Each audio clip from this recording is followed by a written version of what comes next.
Gol! Fez a finta, lá vai Romário, é gol!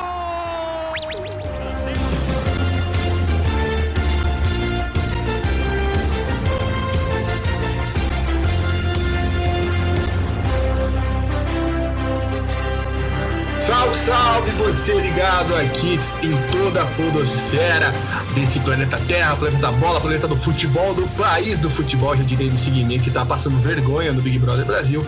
Eu sou Gabriel Salaf, estamos dando aqui o pontapé inicial no podcast do Conte Verde, esse projeto aí que já vem desde o final da Copa do Catar, pra gente não ficar deprimido, não ficar triste, né, com o fim da Copa do Mundo, mas seguir em frente, né, olhar para o futuro, para a Copa de 2006 que vem por aí, acompanhar todo esse ciclo.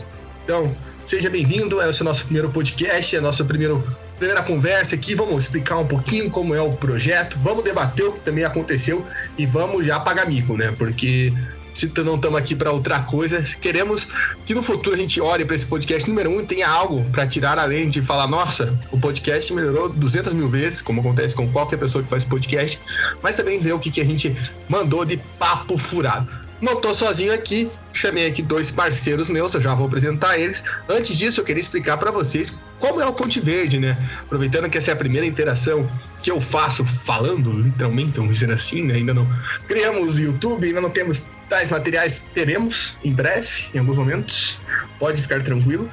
Mas vamos falar aqui, só na explicada, o Conte Verde tem como foco essa cobertura do ciclo para a Copa do Mundo, no caso, para a Copa do Mundo de 2026, Estados Unidos, México e Canadá. A gente tem as eliminatórias da Copa como o nosso evento master, né, que é o que a gente mais sonha em cobrir. A gente está contando as horas, mesmo que não tenha definido a data que vai começar as eliminatórias. E a gente também acompanha todo o ciclo de seleções, né? Treinadores, competições extras, amistosas, etc. A gente está de olho em tudo. Essa é a nossa intenção. É assim que nós vamos chegar até a Copa do Mundo. E você é o nosso convidado a participar dessas discussões, desses podcasts. Não teremos um podcast para fazer toda a rodada eliminatória, né? Porque é muito longo um podcast onde tudo. A gente vai separar daqui para frente, aos poucos, em editorias, em...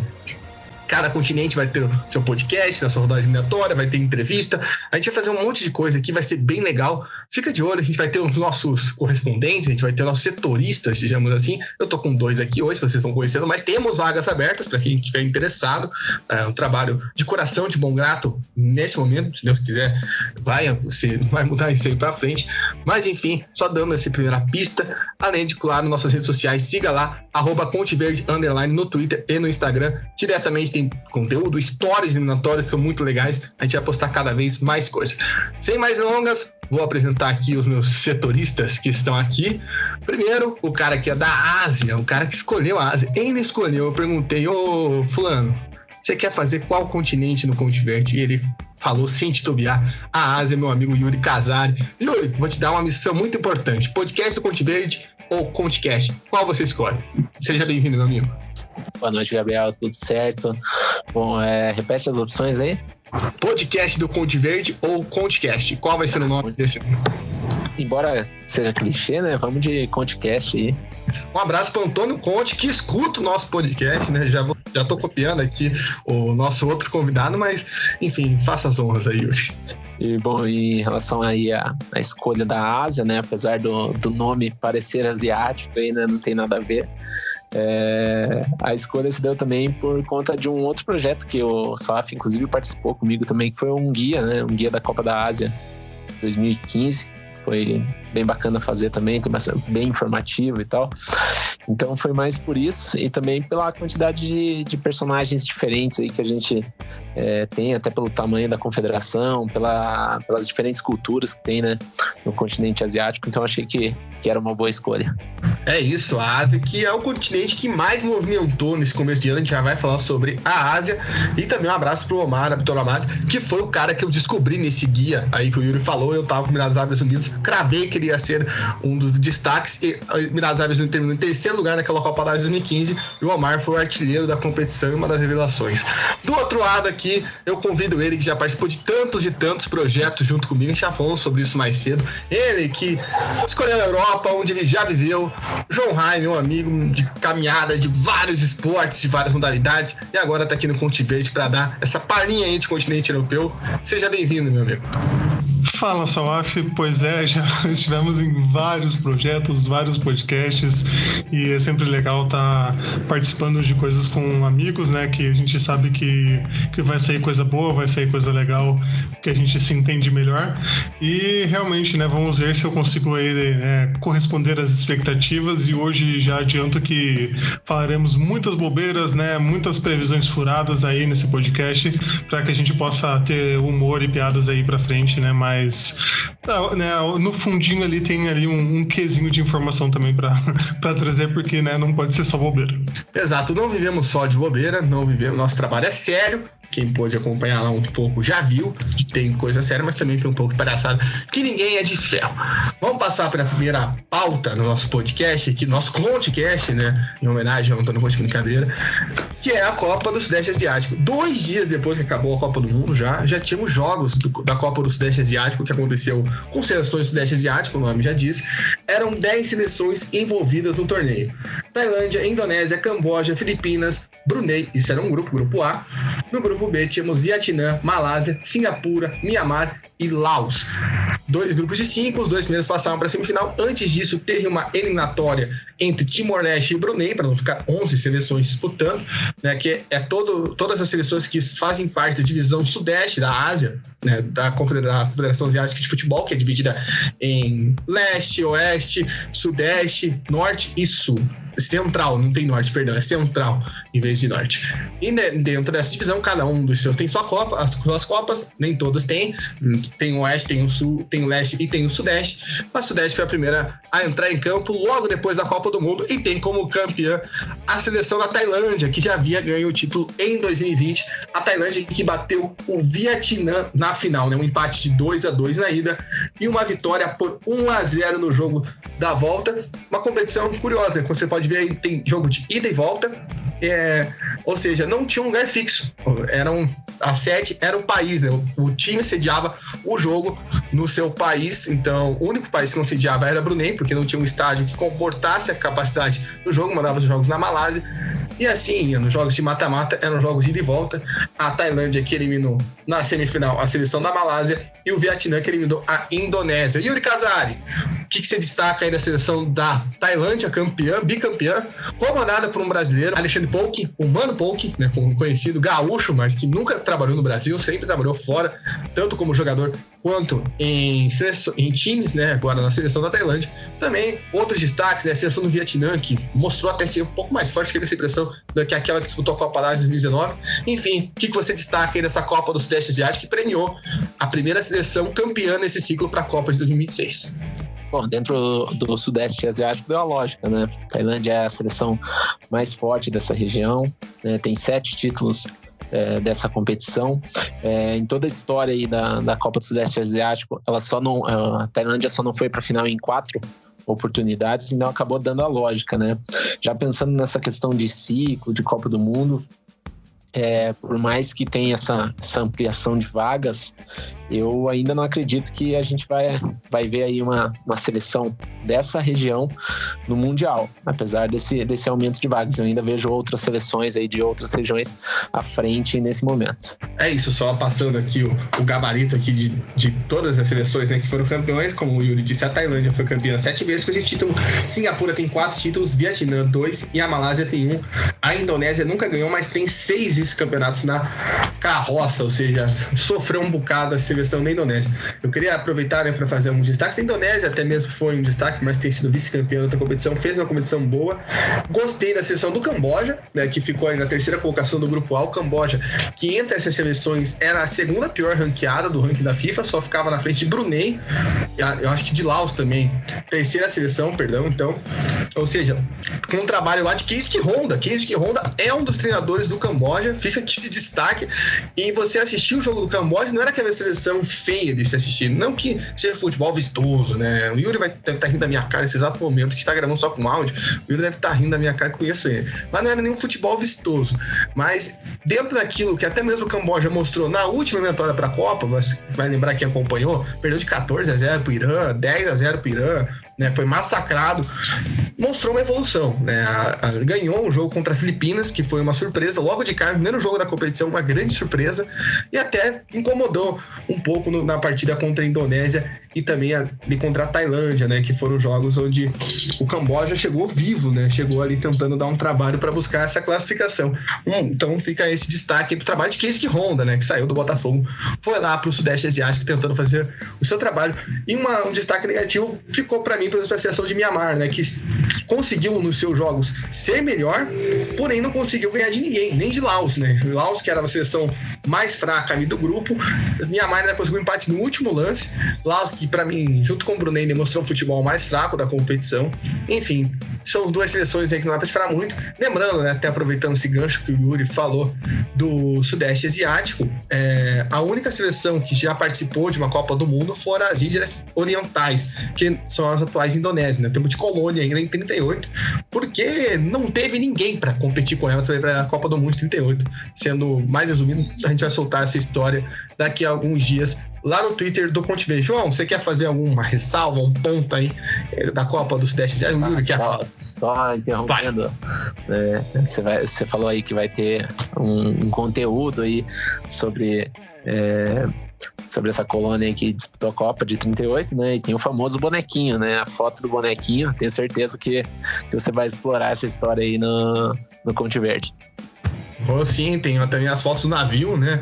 Que o pessoal treinando o navio para fazer viagem para França, viagemzinha longa, enfim, tem muita história aí nessa participação que durou um jogo, né? Porque a Copa tinha um formato diferente. Enfim, João, você quer fazer algum destaque dessa competição? Treinador brasileiro ganhando? O que você enxerga aí de bons olhos para o futuro do Sudeste Asiático? Olha, o Yuri falou, né? Ele é o especialista no continente, que acha difícil uma seleção chegar na Copa do Mundo, mas espero que a Tailândia dê um trabalho aí para chegar agora que tem mais vagas, né? Para o continente asiático são agora 8 vagas mais uma da repescagem, né? Mas eu acho, assim, eu acompanhei pouca coisa mais do que o Conte Verde postava ali, do que realmente, né, acompanhando os jogos e tal, mas eu acho que é legal quando tem essas também competições de regiões específicas, né, porque o continente asiático tem tanta seleção, assim como ali na CONCACAF também tem subdivisão, na África também às vezes eles fazem também alguma coisa dividida, então é interessante para que se fomente, né, o futebol, para que essas seleções possam ter um crescimento, né, de alguma forma ali competindo entre elas, mas a gente vê, né, como é hegemônica a Tailândia na região, ganhando todos esses títulos e, né, marcando sempre presença, pelo menos nas finais, né? Loucura. É isso, uma loucura, um domínio tailandês. Até falando nessa questão de vagas, eu vi uma entrevista do Manpoking que ele dizia, né, que com 5 vagas era muito difícil, 4 vagas no caso, 1 para a repescagem, é muito difícil de sonhar. Agora com 8 dá até para pensar, então vamos ver, né? Lembrando que a Tailândia vai disputar a Copa da Ásia. Desse grupo aí, quem vai disputar a Copa da Ásia, que vai ser no meio desse ano, é o Vietnã, que foi até as quartas de final da última Copa da Ásia. É para ficar de olho nessa seleção. Eu acho que eles vão aprontar um pouquinho mais. E a Indonésia, ou seja, só 3 seleções aí do Sudeste Asiático estarão na Copa da Ásia. A Austrália, teoricamente, é uma seleção vinculada ao Sudeste Asiático, né? A confederação ali, a ASEAN, que se chama essa confederação do Sudeste Asiático, mas por motivos até de relevância, ela não disputa a Copa do Sudeste Asiático, mas na filiação da Austrália, na AFC, está a Ásia. E a gente teve mais uma competição, né, no começo do ano na Ásia. Dessa vez a gente vai lá pro outro lado, a gente vai lá pro Golfo Pérsico ou pro Golfo Árabe, depende aí como você quer chamar. E a gente teve a Copa do Golfo, né? Um torneio já mais tradicional, já mais conhecido, né? E vindo ainda esse embalo da Copa do Mundo, que foi na região, né? A gente teve a participação do Catar, né, que sediou a Copa, da Arábia Saudita também estava na Copa. Por mais que essas seleções não tivessem com suas seleções principais, né? A Arábia Saudita tinha só 2 jogadores que estavam na Copa do Mundo e o Catar tinha 11 jogadores, ou seja, era a menor parte do time, não foram todos os que participaram. E além dessas seleções, a gente tinha Oman e Iêmen, também tínhamos a presença do Bahrein, Kuwait, Emirados Árabes Unidos e o país sede, o Iraque, que era um atrativo muito grande, né? Depois de mais de 40 anos, a Copa do Golfo voltava para o Iraque. O Iraque também estava com uma seca desde os anos 80 sem vencer acabou vencendo numa final completamente dramática, uma coisa de maluco. Iraque ganhava o jogo por 1-0, tomou o gol de empate. O Oman perdeu um pênalti, afinal foi Iraque e Oman. O Oman perdeu um pênalti, aí depois, nos acréscimos, no último lance do jogo, o juiz deu pênalti para o Oman, empatou o jogo. Aí, aos 10 minutos do segundo tempo da prorrogação, o Iraque fez 2-1, o Oman empatou aos 14 e nos acréscimos o Iraque fez o gol vencedor. Uma explosão de alegria naquele estádio de Basra. Eram imagens incríveis que vinham de lá, né? Até cenas tristes, né? A gente teve, né? Que foi gente pisoteada no dia da final. Enfim, vários acontecimentos aí lamentáveis, mas uma festa, né, Yuri? Acho que dá pra dizer assim, um título merecido. O Iraque mostrou um futebol forte. Acho que esse aí, pelo menos eu criei um pouco de expectativa, vou dizer aqui, até porque a gente vê essas seleções do Oriente Médio que não são a Arábia Saudita crescendo uma apertalinha, uma bidiscalinha, já visto com o Bahrein, com o Jordânia, com os Árabes Unidos nesses últimos anos. O Iraque tentando voltar a esse posto. O que você viu aí dessa Copa do Golfo que te chamou a atenção? Daqui a pouco a gente vai fazer aí as nossas projeções, né, das nossas opiniões, e eu acredito que com essa ampliação de vagas aí, eu acredito que as seleções, principalmente do Oriente Médio, vão levar alguma vantagem, porque eu considero ali, claro que num nível técnico ali, considerando apenas as seleções asiáticas, né, eu acho que o Oriente Médio tem muito a contribuir, né, para o futebol da região, e eu acho que o próprio Qatar ali, que apesar de ter jogado com uma seleção mais alternativa, eu acredito que vai conseguir se consolidar um pouco dentro desse cenário. E da mesma forma eu acho que o Iraque ele tem muito futuro. É uma seleção que já teve alguns resultados expressivos, mesmo em situações, né, delicadas do país, que a gente já conhece, né, já sabe. Conseguiu ser campeão da Copa da Ásia, né, em 2007. Então eu vejo com muito bons olhos essa seleção. Acredito que pode ser aí a principal surpresa, né, do continente asiático em termos de eliminatórias. E João, você que foi um cara que ficou maravilhado, né, pelo que a gente já conseguiu acompanhar nas suas redes sociais, você muito animado com esse título do Iraque, né, que fez uma festa aí nessa região do mundo que, como o Yuri destacou, tanto sofre, né, ficou tanto tempo sem receber uma sequência de jogos, né, teve um jogo ou outro ali no Iraque nesse período que aconteceu, mas não foi pra frente. O Iraque conseguiu vencer esse título de Oman e fez uma campanha perfeita, né, que empatou com o Oman no primeiro jogo, né, foi 0-0, mas depois ganhou da Arábia Saudita num 2-0, que pra mim foi histórico, garantiu sua vaga num 5-0 no Iêmen e na semifinal venceu o Qatar, ou seja, venceu os dois países que estavam na Copa. Pra alegria lá da população iraquiana, a gente via as festas nas ruas e em todos os jogos, né, desde essa vitória contra a Arábia Saudita, imagens marcantes que vinham lá do Oriente Médio. Exatamente, Sof, até lembrar disso que você falou aí, que o primeiro jogo, né, do Iraque foi contra o Oman e foi, né, 0-0, e as equipes foram as duas que passaram no grupo delas, né, que tinha ainda a Arábia Saudita e o Iêmen, mas realmente foi uma comoção, e o Iraque acho que atrai essa admiração, esse carinho por tudo que sofreu o país, né, nesses últimos anos, nessas últimas décadas, um país que teve muitos problemas, e aí chegou os Estados Unidos também, né, para piorar a situação, aquela coisa de vamos trazer, né, a democracia, mas, né, com preços altíssimos aí a se pagar. E aí, né, o esporte tem esse poder, né, o futebol tem esse poder de transformar, de trazer essa união do povo, né, esse espírito diferente que o país tinha, e a gente viu isso, né, traduzido nas ruas e nos jogos, né, nos estádios que a seleção iraquiana jogou. Então foi muito legal de poder ver isso, de poder ver, né, o Iraque campeão em casa. Então isso foi o que mais me marcou. E você falou bem, né, que tirou aí as duas seleções, mesmo que desfalcadas, né, sem o mesmo elenco, até porque isso é loucura, né, a competição que começou dias depois da Copa do Mundo ter, né, as seleções principais que participaram da Copa. Mas eu concordo com vocês que o Iraque pode vir aí. Essas seleções também tem, né, dois lados, né? Essas seleções que estão em crescimento e seleções que estão crescendo também, mas tem esse lado do sports washing, né? Que é essa lavagem de pensamento, de ideia que o resto do mundo tem sobre alguns países, né? Como o próprio Qatar, a Arábia Saudita, que os Emirados Árabes, que tem toda uma questão, né, de humanitária, mas tentam mudar o pensamento através do futebol ou de outros esportes aí. Então, mas no geral, é legal ver esse crescimento, essa melhora dessa parte da Ásia, digamos assim, né, do Golfo ali para o crescimento da federação. Vai ser legal aí para competir, né, contra os tradicionais Japão, Coreia do Sul, a própria Austrália já citada, né? Então vai ser bem interessante. Exato, vamos ficar de olho aí. Lembrando que antes da Copa da Ásia ainda vai acontecer a Copa do Oeste Asiático, né? Que vão jogar essas 8 seleções, mais outros países do Oriente Médio que não são banhados pelo Golfo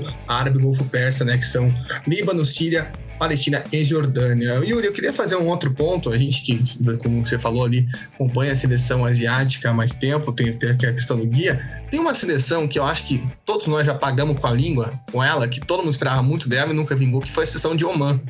E Oman foi vice-campeã, eliminou o Bahrein, que vinha também numa campanha boa. É outra seleção, né? Bahrein, que também sempre chega ali, já foi até com uma repescagem.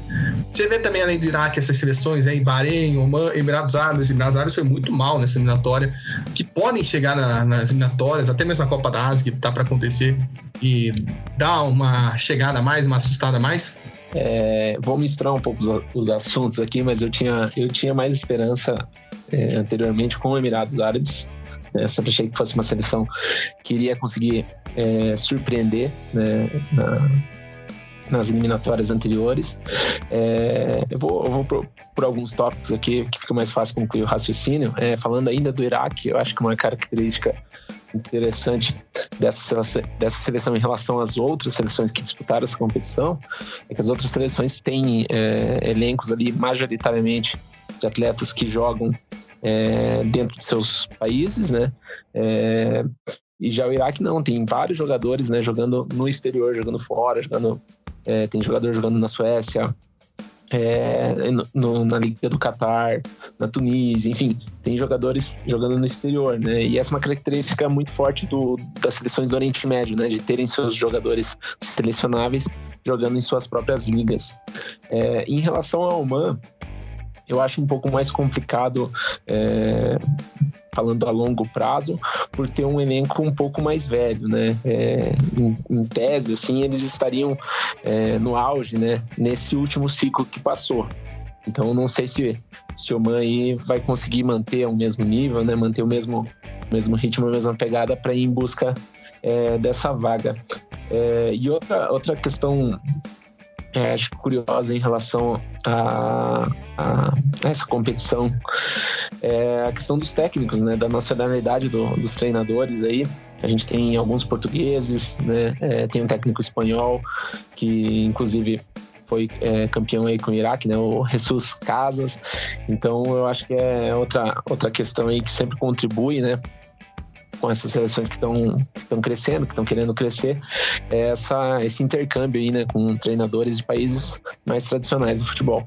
E hoje, né, a gente tá gravando o podcast no dia 6 de fevereiro, na segunda-feira, tem mais um português embarcando, Carlos Queiroz, né, conhece um pouco dessa região, né, trabalhou muito tempo no Irã, vai comandar a seleção do Catar, né, vai tentar elevar um pouco do ânimo, né, um pouco da decepção. Eu considero que foi decepção a seleção do Catar por todo o projeto, né, que foi feito pra Copa, não que eu esperasse que o Catar fosse campeão, mas do jeito que o Catar jogou, não esperava. Carlos Queiroz vai chegar no Catar e tem como primeira missão já a Copa da Ásia, né? Também essa Copa do Oeste Asiático, que a Copa da Ásia vai ser no Catar, inclusive. E agora a gente vai para outro continente, a gente vai para África, né? Que a gente teve a CHAN. O que é a CHAN? É o Campeonato de Nações Africanas. É um campeonato onde só jogam jogadores que atuam nos países da África, né? Eu acho que é muito legal esse tipo de torneio. Tipo de Senegal, olha só, Senegal campeão em cima da Argélia. A competição foi na Argélia, Senegal foi campeã. Pessoal, acho que um lance importante dessa campanha, que pra mim foi sensacional, que foi a Argélia, foi vice-campeã sem tomar um gol. A Argélia não sofreu gols, a Argélia somou gols na disputa de pênaltis, né? Lembrando, a final foi 0-0, nos pênaltis Senegal venceu por 5-4. A Argélia teve a bola do título no pé do Aymen Marius, que é o artilheiro da competição, ele recuou a bola pro goleiro, uma cena bizonha. Mas eu queria focar na seleção de Senegal. Vou chamar primeiro o João. João, a gente vê nessa Tchana, na Copa das Nações Africanas, eu estava até conversando isso com você quando vimos que saía a competição, ia sair o Conte Verde também, no aniversário do nosso grande amigo Arthur, um abraço para ele, com certeza está na audiência, ele ouve o nosso podcast, da diferença, né, de ligas, de como né, as ligas diferentes, e até o Leandro Stein lá na Trivela destacou que os campeões da Copa das Nações Africanas normalmente eram países do norte da África, porque no norte da África, você já esteve lá, pode até testemunhar, as ligas são mais fortes, no Marrocos, na Tunísia, no Egito, né, são países onde a liga nacional é mais forte do que no restante, onde jogadores até saem mais novos, e Senegal consegue isso com uma seleção jovem, né, porque a gente for pegar qualquer seleção nacional, vamos dizer assim, se fosse fazer a seleção do Brasil, ela ia dar uma seleção mais velha. Senegal é a segunda seleção mais jovem dessa Tchan, com a média de 22 anos. Só perdeu para a seleção do Congo, que tem 20 anos. A seleção do Congo é um absurdo. Queria que você tocasse nesse ponto, né? É muito interessante uma seleção que venha dessa parte da África ganhar um torneio desses, onde a liga, Senegal, com todo respeito, não é uma liga forte no continente.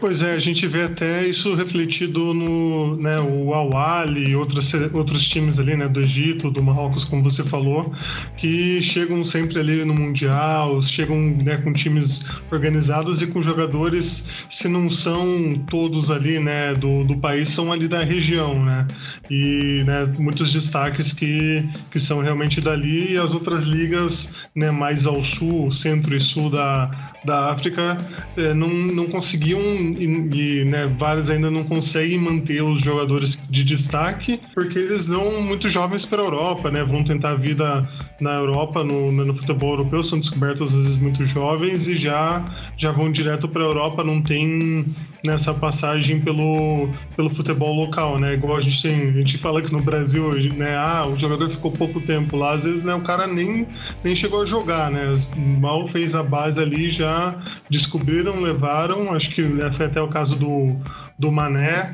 jogou, né, só ali na base e tal, nem estreou como profissional no país e já estava na Europa. Então, vem mudando um pouco isso, né, vem surgindo mais academias ali de formação de atletas e tal, para que os jogadores possam, né, ficar mais tempo, talvez, ali, ficarem jogando na liga local, e isso acaba fortalecendo, né? Eu também fiquei surpreso, assim, de as mesmas seleções que se destacaram na Copa Africana se destacarem também ali, né, as seleções que normalmente chegam, né, nas últimas edições, né, Argélia, Senegal, aí chegarem e darem trabalho, né, até Gana foi longe, a Costa do Marfim foi longe também, né, mas, né, ainda tivemos, né, as surpresas Níger e Madagascar, mas é um movimento interessante que a gente pode ver aí para os próximos anos, né? Não sou especialista em futebol africano, os nossos amigos do Ponta de Lança sabem muito mais e estarão aí presentes em outras edições, né,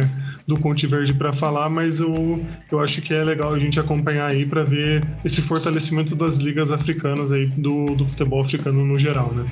Antes de passar a bola pro Yuri, eu queria pegar 2 ganchos aqui que eu pesquisei rapidinho, para até ilustrar o que você falou, no Mundial de Clubes, né, falando, a gente está vivendo isso agora, né, estamos gravando bem na semana do jogo do Flamengo contra o Al Hilal, somente 4 times que não são no Norte da África participaram, 4 vezes, perdão, porque em 3 oportunidades foi o Mazembe, né, do Congo, e participou 2009, 2010 e 2015, e em 2006 o Mamelodi Sundowns, que você conhece tão bem, né, João Rai, foi o campeão da Champions Africana. De resto são todos times ou do Egito, ou de Marrocos, ou da Tunísia. E para você que estranhou a ausência de Marrocos, foi uma questão política, né? Marrocos e Argélia estão em um atrito político há um tempo, não pode pousar voos marroquinos na Argélia, e o Marrocos queria enviar um avião direto para Constantina, onde Marrocos ia jogar. A Argélia não autorizou, Marrocos falou, então não vou jogar. Não jogou. Atual bicampeão, né, da competição, Marrocos, quer dizer, então bicampeão da competição, Marrocos tinha ganho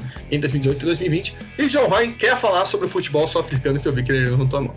Pois é, eu não conheço assim a fundo, mas eu sei que o Mamelodi vem com um projeto forte de melhora, de crescimento, e vem já tomando conta do futebol sul-africano, tirando a hegemonia dos times de Joanesburgo, né, que são o Orlando Pirates e o Kaizer Chiefs, que eram times mais hegemônicos do país, e o Mamelodi vem tomando esse espaço e querendo ter esse espaço no continente para brigar, né, com os times do Egito, os times de Marrocos principalmente, né, para que tenha esse protagonismo. E eu acho que nos próximos anos podem, né, se aproximando aí desse nível de futebol. E né, como eu falei antes, é legal que quanto mais se fortalece a liga, né, a Champions africana para o futebol africano no geral.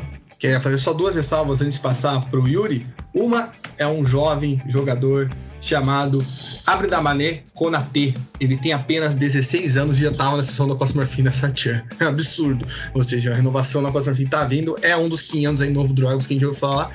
E segundo, até aproveitar e falar dessa questão que o João falou de formação, o documentário do Mané, Made in Senegal, quem nunca assistiu, procure na internet para assistir, é muito bom e mostra um pouco, né, esse processo que tem muitas academias, né, que vem da França, principalmente nesses países africanos, do oeste africano, né, de Senegal, Togo, que a gente volta e meia ver jogadores surgindo, né, na África já com 16, 17 anos, ou seja, eles já saem de lá muito novos. Foi o caso do Mané. O Mané nem chegou, como o João disse, a estrear profissionalmente, nem chegou perto disso, né? Já com seus 16 anos já estava indo para a França. Ô Yuri, eu tenho outro ponto de Senegal que foi histórico nesse título, que é a primeira seleção a unificar o título da CAN com o da Tchan, né? Senegal, exatamente 1 ano atrás, era campeão da CAN, aquela decisão que deixou nossos corações apertados. Eu não consigo até hoje saber como eu dividi meu coração entre Mané e Salah. Eu tive que fazer isso nas eliminatórias também, mas enfim, Senegal foi campeão naquela oportunidade e 1 ano depois ganha a Tchan. Dá para dizer que a gente tem um domínio senegalês aí no continente, com todo o destaque de Marrocos e etc, mas Senegal tem esse privilégio, essa grandeza dentro do continente africano no momento? Eu não diria domínio, né? Mas sem dúvida é um momento ímpar, né, na história do futebol senegalês. Teve o título da CAN, unificou agora com o título da CHAN. Nas eliminatórias eliminou o Egito, né? Uma das seleções mais tradicionais aí do continente.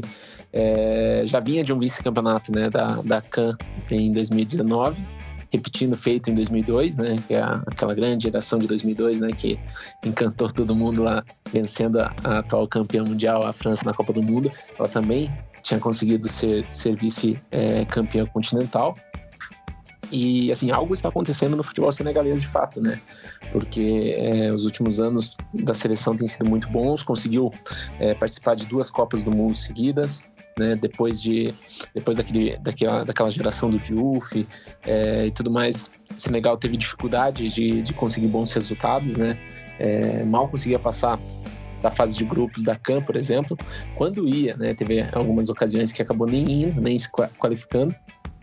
E desde que o Aliou Cissé ali assumiu, né, o comando da equipe principal, os resultados eles foram aparecendo, né? E além do fato de ter aí nessa geração o maior jogador, né, o melhor jogador da história do país, que é o Mané, né? Então as coisas acabaram dando certo aí, tudo ao mesmo tempo, né? Um bom trabalho junto com o talento acabou resultando nesses resultados aí históricos para Senegal. E que fazem de Senegal aí apesar, né, do que fez Marrocos na Copa, eu considero o Senegal a melhor seleção, assim, né, de ver jogar, de assistir ali os jogos, eu considero a melhor seleção do continente. O Senegal ainda foi apunhalada pelo golpe de não ter o Mané na Copa, né? Isso pesou muito. Até mesmo que o jogo contra a Inglaterra, eu acho que se o Mané tivesse naquele jogo, essa história podia ser diferente. Mas enfim, só comentando, você falou do Aliou Cissé, o técnico que ganhou a Tchan também estava naquele time de 2002, é o Pape Thiaw. Ou seja, ele era mais um jogador, fez parte, ou seja, e até mesmo nesse documentário do Mané, ele faz uma associação de como essa geração de 2002 influenciou na carreira do Mané, influenciou financeiramente na formação de jogadores de Senegal, porque essas academias de futebol que a gente comentou aqui foram possíveis porque há uma premiação, né, dada pela FIFA por seu desempenho da Copa do Mundo, e uma seleção que chega nas quartas final ganha bastante, pro nível de uma seleção africana, isso é muito. E Mané foi descoberto aí nesses projetos e toda essa geração, né, que encanta a gente aí, Ismaïla Sarr e vários jogadores, Koulibaly, que se destacam no futebol senegalês e no futebol mundial. Antes de fazer a nossa brincadeira de previsão, a gente tem um outro assunto, né? João Raia, eu vou chamar você aqui. Fale, rapidinho. Acho que um ponto interessante da gente avaliar aí os próximos anos, né, acompanhar o futuro, é a questão dos clubes, né, a questão da liga ali que você até falou, porque, por exemplo, se você pegar aí a Liga dos Campeões da África, né, nenhum clube senegalês chegou sequer na final, né, as campanhas dos clubes senegaleses geralmente são muito ruins, então eu acho que é um aspecto que talvez aí a gente possa ver alguma melhora de alguma forma aí nos próximos anos. E não só Senegal, né? Todo, acho que esse oeste africano ali, a gente não vê, né, nenhum time com muito destaque dentro da CAF Champions League. É sempre um time do norte, aí o Mazembe e algum time da África do Sul ou até mesmo da Angola, né? A gente viu esses tempos o Petro de Luanda, do 1º de agosto, chegando longe. Mas, de fato, esse time do oeste africano que, querendo ou não, é um lugar onde a gente viu muitos talentos, né, nos últimos anos. Drogba, Sian, Mané, enfim, muitos jogadores bons saem dessa região, a gente não vê esse sucesso nos clubes, né? Vamos ver se isso vai evoluir. A gente torce para isso, né? Para que a Champions da África envolva todo o continente, né? Consiga levar alegria para todos os países. Enfim, vamos lá, João, vai falar de Europa agora, porque a UEFA anunciou uma mudança no seu formato de Champions, até para valorizar mais a Nations League, que ganhou mais jogos, né? Vai ter agora disputa de 3º lugar da Liga A contra 2º lugar da Liga B para ver quem sobe, enfim, uma loucura.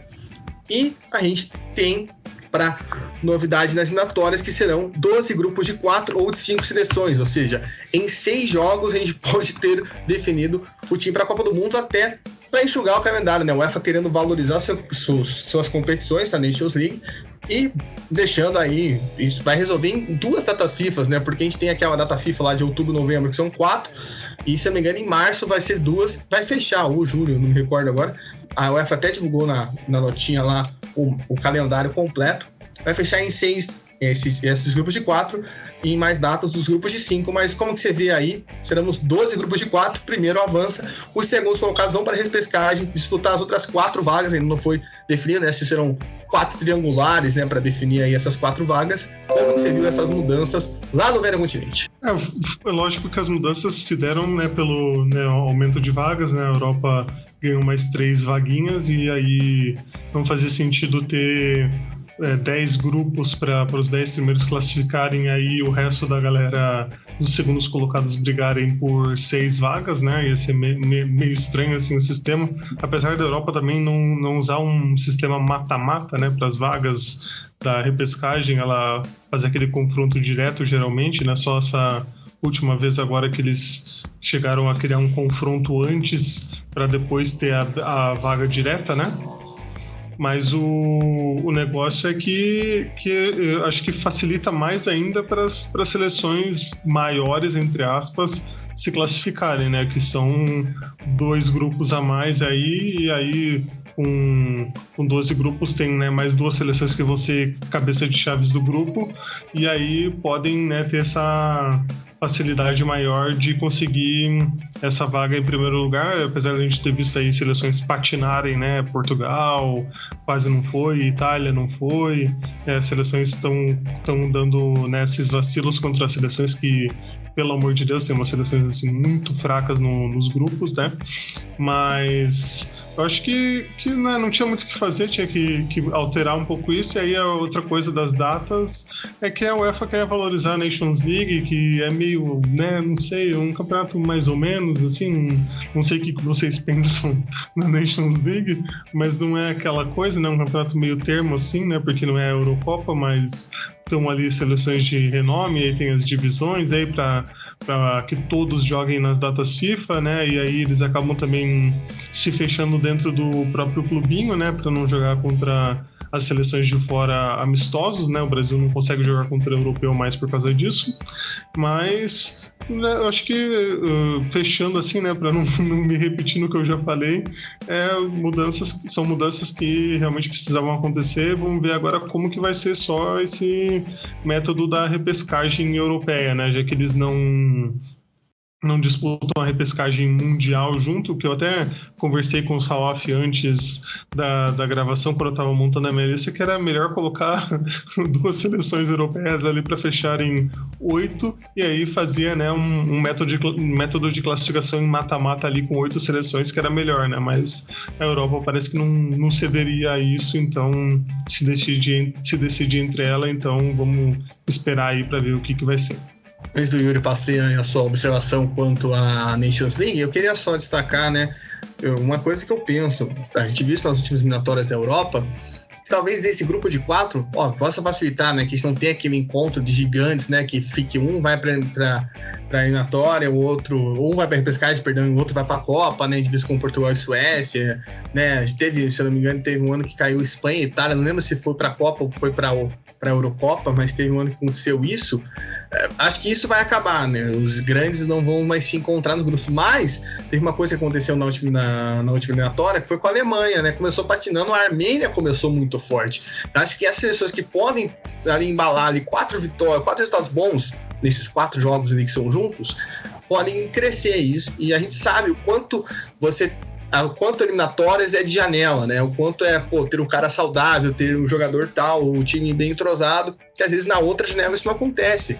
E você tendo mais compilado isso, vamos dizer assim, com oportunidades ali de você conseguir ter uma sequência de jogos bons, principalmente as seleções menores, eu acho que podemos ter mais surpresas também, né? Não só mais desaforos. Enfim, Yuri, eu queria que você falasse um pouco sobre essas mudanças também, dar sua opinião sobre a Nations League, né? Que a UEFA está tentando valorizar com essas mudanças no seu formato de eliminatória.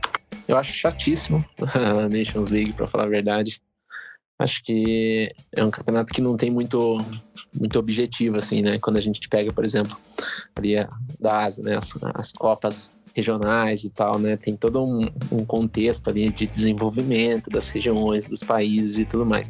Eu acho que na Europa acaba perdendo esse sentido, né? Acaba inchando ainda mais um calendário que já é inchado, né?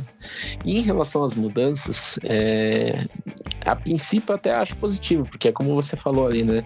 Às vezes uma seleção mais fraca pode aproveitar que são menos jogos, né, de início ali para surpreender, né? Quanto mais jogos eles tiverem para jogar, eu acho que é pior para seleções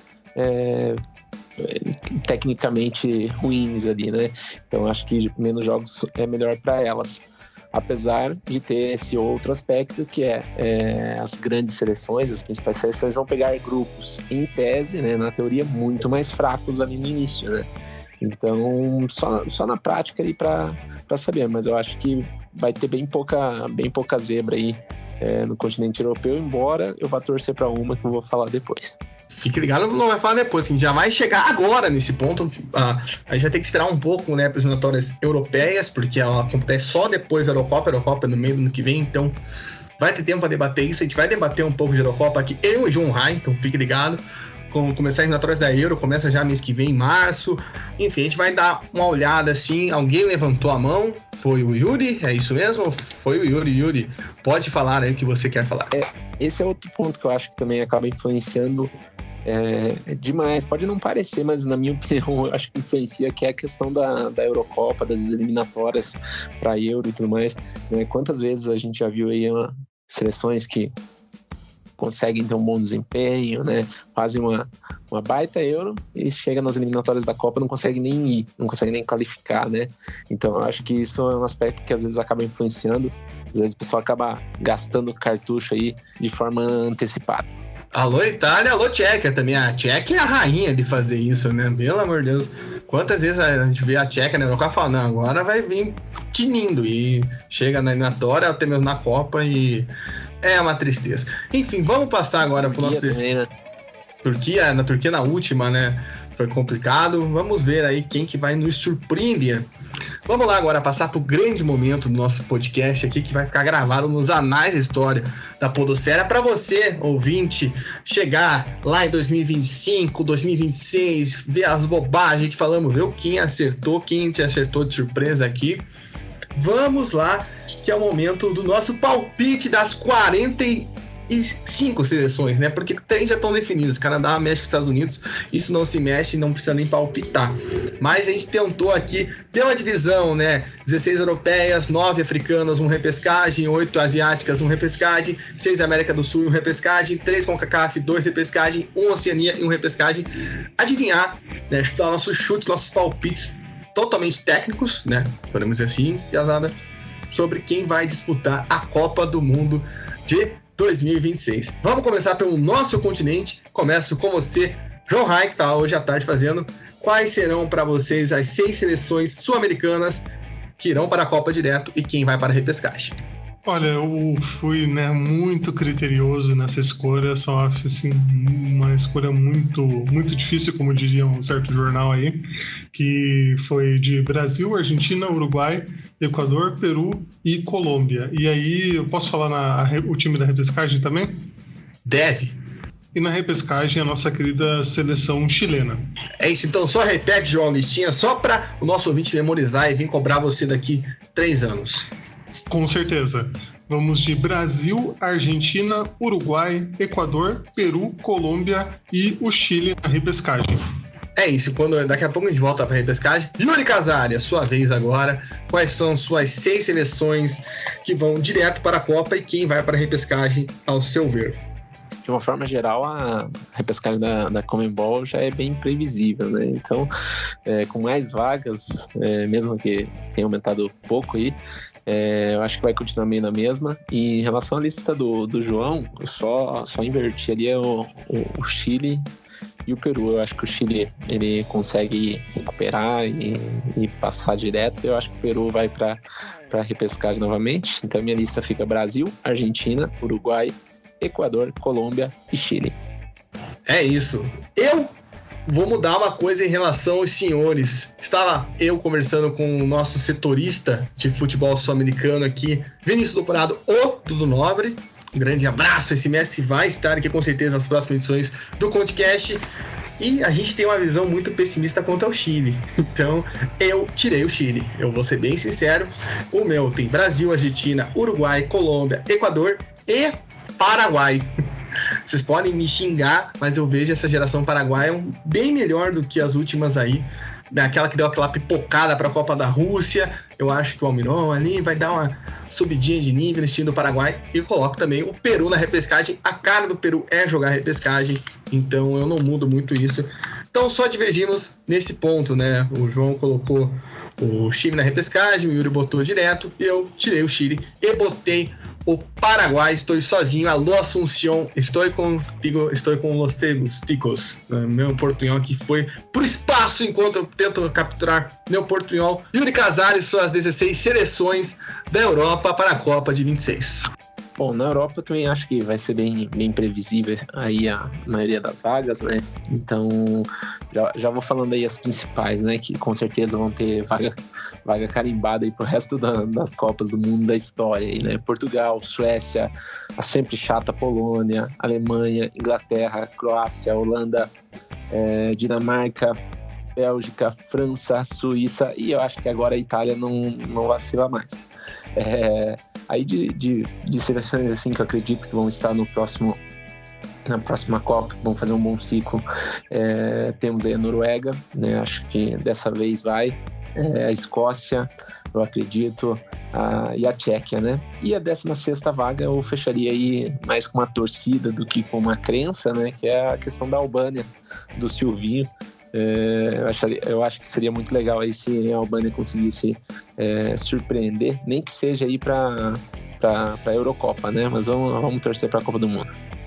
É isso aí, se tudo der certo em algum momento da vida, o Silvinho vai estar aqui no nosso podcast, a gente torce para isso. Você que tem um contato do Silvinho, fale para ele, dá uma entrevista aqui, contar esses planos dele lá no território albanês. Um grande abraço para o Silvinho e também para todo o povo da Albânia. E João Rai, e você? Quais são suas 16 seleções do seu outro continente, né? O outro continente já teve você residindo nele.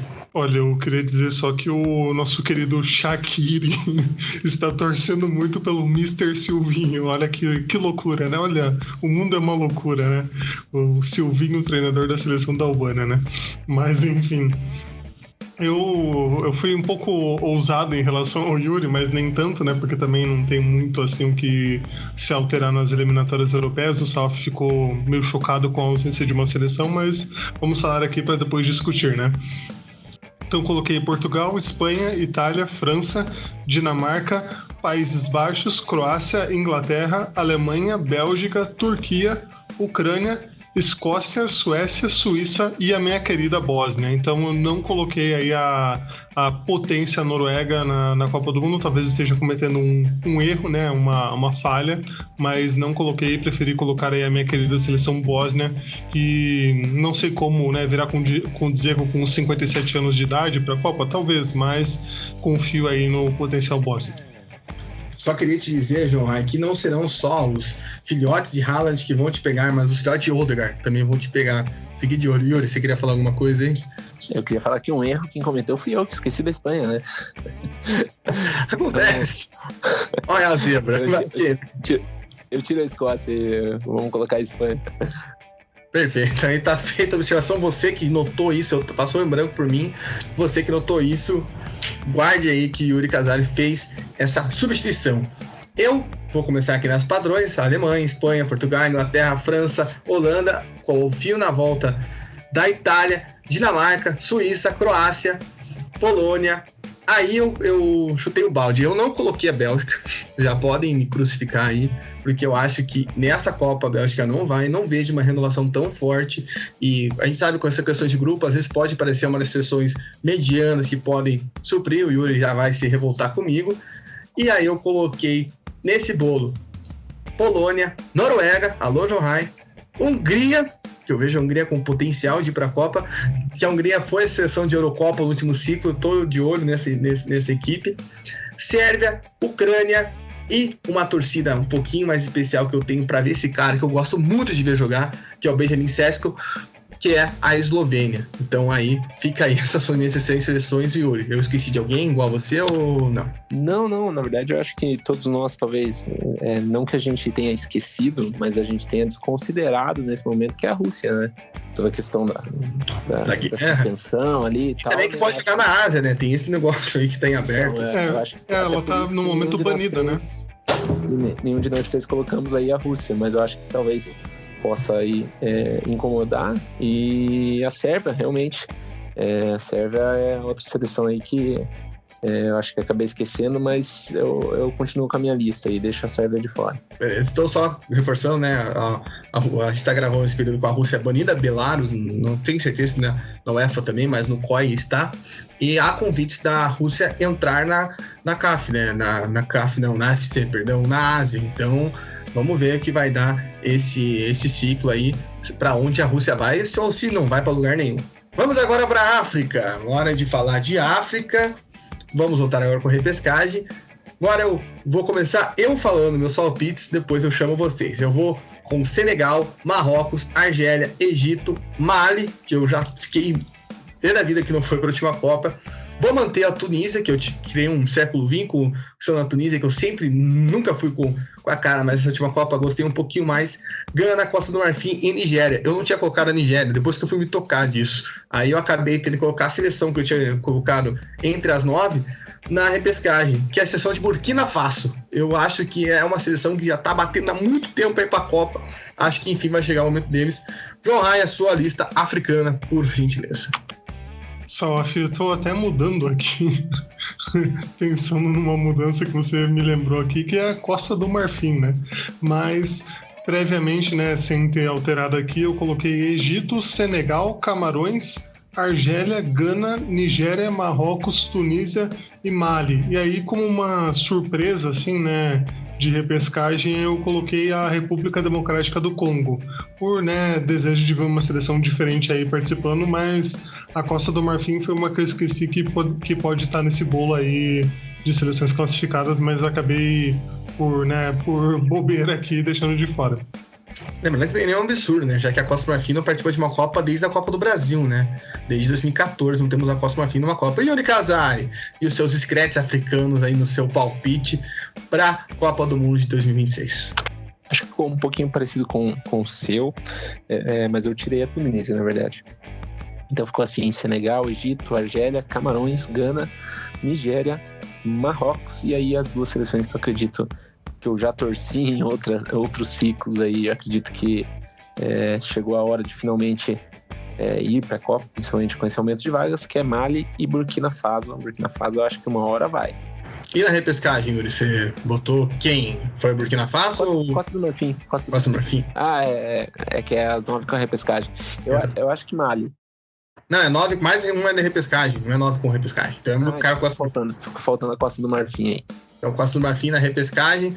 Então fechamos aqui a repescagem. O Burkina Faso, o João foi a seleção da República Democrática do Congo e o Yuri com a Costa do Marfim. Agora a gente vai para a Ásia, vamos voltar para a Ásia, onde já estivemos, e eu começo com ele, né, o correspondente asiático desse podcast. Yuri Casares, seus palpites aí para a Ásia, você que não está crendo muito nos times do Sudeste Asiático. Só, você viu que eu não gosto da Tunísia mesmo, né? Que nem na repescagem eu coloquei ela, embora seja uma seleção típica seleção chata mesmo, né? Que você não é que eu senti que nessa última Copa ela foi mais legal, sabe? Ela tava mais legal que nas outras Copas que ela participou. Mas tudo bem, eu te entendo.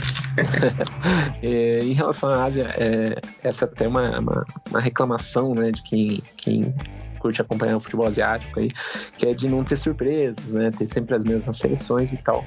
E eu continuo não acreditando em muitas surpresas, mesmo com um número de vagas maior. Então eu fico com Irã, Arábia, Japão, Austrália, Coreia do Sul.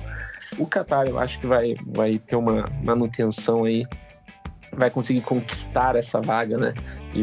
Dentro do campo. Principalmente com a saída do Carlos Queiroz para lá. Eu acredito que Emirados Árabes também, eu coloco ela num patamar parecido com Burkina Faso ali, né?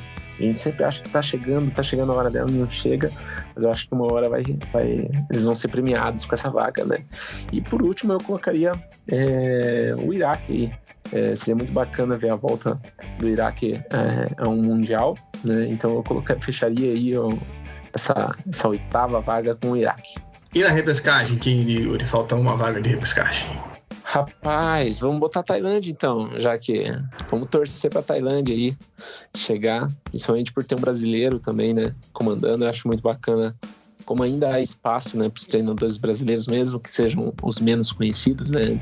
Antigamente a gente tinha muitos técnicos nas seleções asiáticas, nas seleções africanas, inclusive muitos técnicos renomados, né, por exemplo, o Carlos Alberto Parreira, o Evaristo Macedo e tal. Então vamos botar a Tailândia aí. Exato. Fica aí um abraço pro Mano Pouquinho. João Rai, quem aí que você colocou como vai direto para a Copa da Ásia e quem vai para repescagem? São-off, coloquei Japão, Irã, Iraque, Coreia do Sul, Arábia Saudita, Austrália, Tailândia e Líbano. Aí, né, ousado, né? E na repescagem coloquei Emirados Árabes Unidos para ir para repescagem, né? Coloquei a nossa querida Tailândia no lugar. É isso, então vamos lá. Eu até estava conversando isso com uns amigos meus um tempo atrás, que acho que essas 5 seleções estarão em todas as Copas para sempre, né? Japão, Coreia do Sul, Irã, Arábia Saudita e Austrália. Eles têm um gap muito grande em relação ao resto do continente, já desde as últimas eliminatórias, né? Desde 2018. 2014, a Arábia Saudita ainda não estava nesse bolo. Entrou de vez agora, então eu acredito que eles vão entrar e vão ficar para sempre. E como essas outras 3 vagas que abriram, eu coloquei o Iraque, coloquei Vietnã, não coloquei a Tailândia, desculpa, Mano Pouquinho, e coloquei a China. Eu acho que a China, né, dentro desse projeto de futebol, acho que vai conseguir sobressair um pouco mais nessas eliminatórias. E para repescagem, eu ia colocar o Catar, mas eu tirei e botei Oman. Olha só, mudanças de última hora na minha repescagem. Eu acho que o Oman consegue essa vaga. Então vamos agora para a CONCACAF, né, que vai ser o continente sede, né, a confederação sede, que teve alteração nas suas vagas, né, são 6 vagas, mas como 3 estão ocupadas, então são 3 nas eliminatórias e serão 2 vagas na repescagem. Começo com você, João Rai. Quem são as suas 3 seleções da CONCACAF que vão direto para a Copa do Mundo e as 2 que vão para a repescagem? Eu vou aqui com Costa Rica, Panamá e Jamaica, assim, nada de novo nas seleções aí que eu escolhi. Ainda mais, né, com Estados Unidos, Canadá e México já classificados. E na repescagem eu vou de El Salvador e Honduras brigando aí por essa vaga. Vamos ver se Honduras tem uma melhora aí para se classificar para a Copa do Mundo. Tá aí a lista do João, sem muitas novidades. E Yuri Casar, e a sua? Quem são seus 3 diretos na Copa e 2 na repescagem? Os 3 diretos eu diria Costa Rica, Panamá e Honduras, embora tenha feito uma eliminatória muito ruim aí, né, no último ciclo. E na repescagem eu coloquei a Jamaica e vamos ser ousados, né? Curaçao. Vai chegar. É isso aí, Yuri, um pouco mais ousado. Eu também fui um pouco ousado nessa, eu tenho que admitir. Botei direto na Copa Panamá, Honduras e Jamaica. E na repescagem eu botei Curaçao e Suriname. Eu não coloquei a Costa Rica. Atenção, ó, eu tô prevendo fogo, porque eu acho que a renovação da Costa Rica desde 2014 não se mostra presente, né? Não temos jogadores jovens surgindo. A última seleção era basicamente todo mundo de 2014 idoso, então não vejo com otimismo essa seleção da Costa Rica nesse ciclo, por mais que seja mais fácil. E o Suriname tem todo um processo que o Curaçao também está envolvido, que é da binacionalidade, né? Que agora tem muitos jogadores que são filhos de surinameses, né, netos, que podem ter cidadania do Suriname, que nasceram na Holanda. Isso não era possível. Quantos jogadores o Suriname já não perdeu na história, né? Seedorf, Van Dijk, que só podia escolher uma nacionalidade. Então, tem isso agora no Suriname, né? Já tem alguns atletas se destacando que podem defender a seleção do Suriname. Então, acho que vai ser uma seleção que vai surpreender, pelo menos a mim, no nível de repescagem. Eu projeto essa equipe. E para fechar, vamos à Oceania. Alguém colocou direto na Copa uma seleção que não fosse Nova Zelândia? Respondam não em 2 segundos. Não. Ótimo. E na repescagem, João Rai, quem você botou? Aí eu fui meio na lógica e na razão e meio na ousadia, que foi Papua Nova Guiné, brigando por essa vaga. É isso aí, João Rai, completamente biruta. E você, Yuri Casari, quem você botou na repescagem da Oceania? Tahiti. Primeiro por ser uma seleção que já conseguiu, né, disputar um grande torneio de seleções, uma seleção que já conseguiu, ou seja, já conseguiu de fato desbancar a Nova Zelândia, né?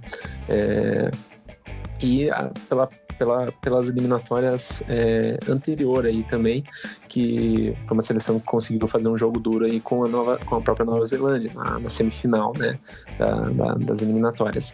Então eu colocaria o Tahiti.